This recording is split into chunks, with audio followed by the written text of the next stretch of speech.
My apologies for my appearance. I'm actually going to be going on the way out to visit a few clients. But I wanted to basically close the button on the twin flame nonsense. Twin flames don't exist. I'm just going to put that out there.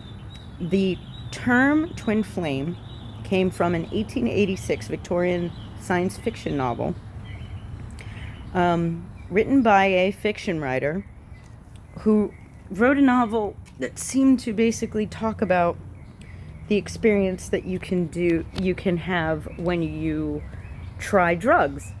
You can go into a trance state, according to this, fiction book, and communicate with beings that exist in other dimensions. It's a fiction novel, probably a really good read, but not something that I would consider a valid basis for an entire spiritual religion or system. However, in 1999, there was a man and a woman who changed their last name to be Prophet, from what I understand, unless that was their legitimate last name.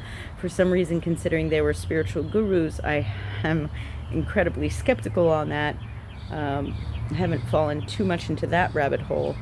But from what I understand, the woman in the relationship founded a church called, well, I suppose Unitarian Universalist was already taken. So in 1958, she made a church called the Church,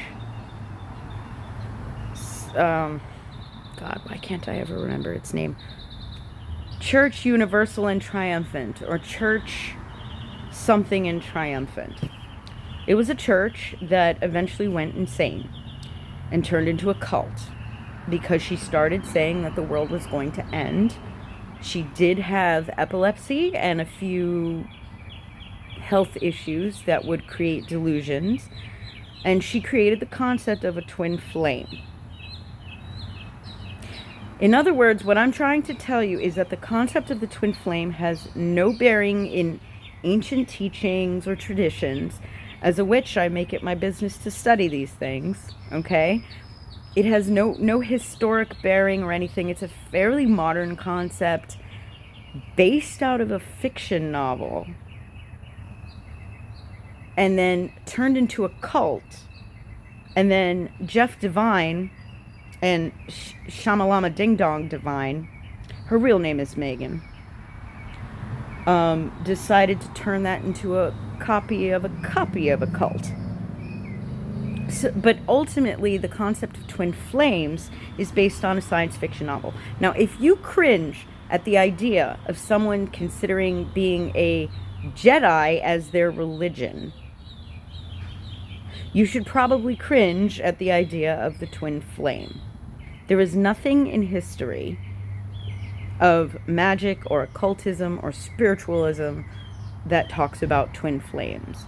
There was the concept of a soulmate, but that is more, I believe it was it Plato? Socrates? There was a concept in philosophy about having a connection with your other half, which there's also the story that everybody was born with two heads, two sets of arms, two sets of legs, two personalities, but fused to one. And Zeus said that humans were getting too powerful, so he basically split everybody, and now everybody's searching for their lost other half. But that is a story.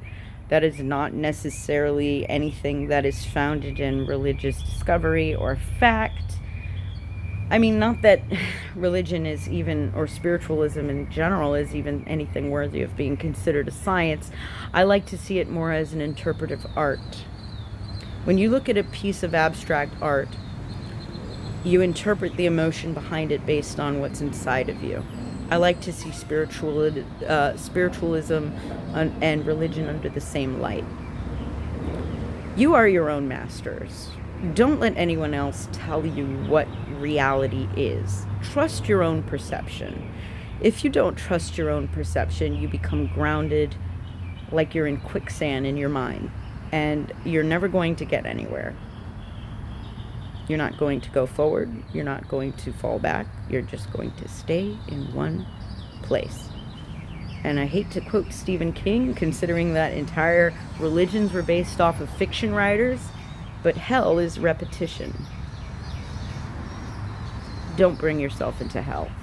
Don't let someone tell you to be stagnant in your journey and wait for them to give you the okay to grow. Stay away from cults, boys and girls. And that's my public service announcement.